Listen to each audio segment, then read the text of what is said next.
বাবার বাড়ি বলে তুমি অতিথি, শ্বশুর বাড়ি বলে তুমি পরের মেয়ে। তাহলে একটা মেয়ের নিজের বাড়ি কোনটা, আজ সেটাই জানবো। আমার ডায়েরিটা খুঁজছি। আপু, ওখানে এখন আমার জিনিস রাখা, তুমি ওদিকে হাত দিও না। মা, ড্রয়িং রুমের জন্য এটা কেমন হবে? বৌমা, তুমি ওসব বুঝবে না, কার্পেটার পর্দা আমরাই ঠিক করছি, তুমি বরং নিজের চরকায় তেল দাও। আসলেই তো মা, ও তো আর আমাদের রুচি বুঝবে না।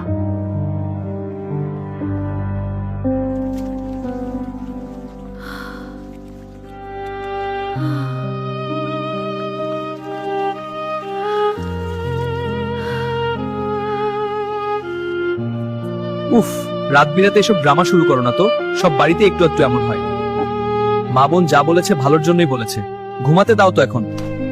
বাবার বাড়ির সেই ছোট ঘরটা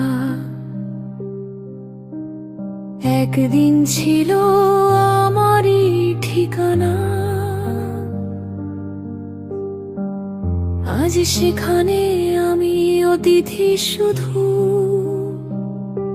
স্মৃতিরা ডাকে পুরনো গানা।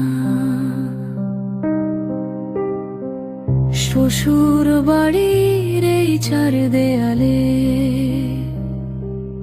আমি যেন অচেনা কেউ, দুইটা ঘর দুইটা ঠিকানা।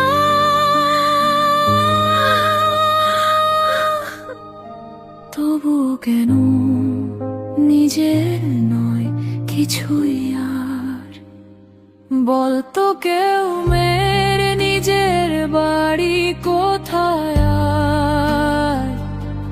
বাবার ঘর আজ পরের হয়ে যায়, শ্বশুর বাড়ি তবু আপন হয় না।